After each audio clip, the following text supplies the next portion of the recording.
Tsunami. Tsunami due to the volcanic eruption or earthquake on the sea floor. High oceans waves are the created. और इस तरह से जो अगर ocean oceanic wave इसके अंतर्गत अगर सी में अर्थक्विक हो जाता है या वॉल्केनिक हो जाता है तो अर्थक्विक या तो वॉल्केनिक ये ज़मीन पर होता है। अगर सी के अंदर हो जाता है तो क्या होता है, सी के अंदर भी इस तरह से वॉल्केनिक्स और अर्थक्विक आ जाता है।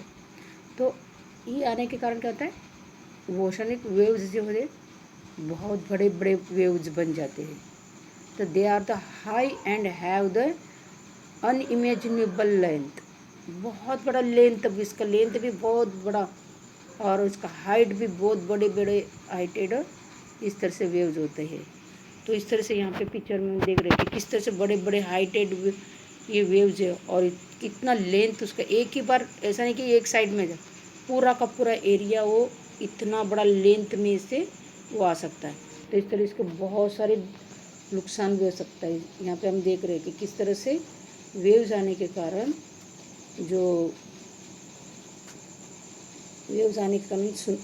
तो सुनामी आने के कारण किस तरह से ये पूरी तरह से डिस्ट्रॉय कर सकता है। यहाँ पे तो पूरा सिटी कंप्लीट खलास हो जाता है। तो यहाँ पे हम पिक्चर में देख रहे हैं। तो इस तरह से scenes of the oceanic waves of tsunami, और इस तरह से ये सुनामी वेव्स कितने भयंकर होते हैं यहाँ पे आप देख रहे हैं। Okay, there length is approximately 700 to 1600 kilometre.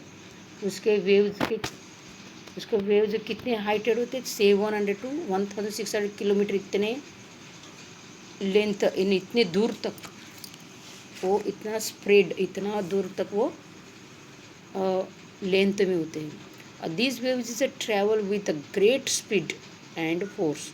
और ये वेव्स क्या होता है, बहुत ही स्पीड से ये आ जाते हैं। By the time they reach the coast they attain the great height and power which is causes a great deal of destruction in the coastal region. और ये बहुत ही प्रेशर से आने के कारण और लेंथ में भी बहुत एक ही बार बहुत जगह कवर करने के कारण और ये पावरफुल होते, बहुत ही हाइटेड और पावरफुल होने के कारण कोस्टल एरिया में जो भी रीजन होते हैं वो पूरी तरह से क्या होता है, डिस्ट्रक्शन हो जाता है, पूरी तरह से ख़त्म हो जाता है। इतना बड़ा वेव्स यहाँ पे आ जाता है। और it was a witness of 11 March 2011 in Japan. और इस तरह से वेव जो सुनामी है वो जापान में 11 मार्च 2011 में इस तरह से जापान में बहुत बड़ा सुनामी आ गया था। A strong and whirling of the wind also created big and strong waves. Volcano और अर्थ के अलावा भी जो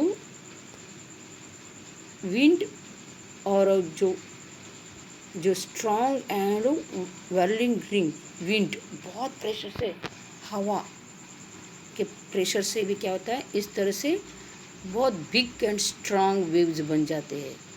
और once storms is get over, these waves become tall with a high wavelength which can be traveled great distance।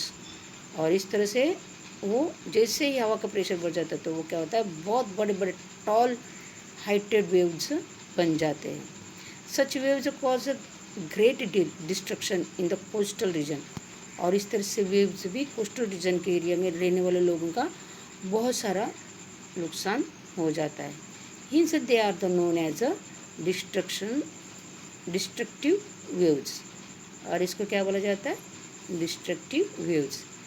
Eight time rock falls, ice falls और under water the landslides और the slumps can be generated displacement of water to create a tsunami. और इस तरह से waves tsunami में आने के कारण क्या होता है, बहुत सारे रॉक्स गिर जाते हैं, आइस फॉल हो जाता है और लैंडस्लाइड्स। अभी हम देख रहे हो, न्यूज़ में भी देखते हैं कि बहुत सारा ज़मीन गिर जाता है।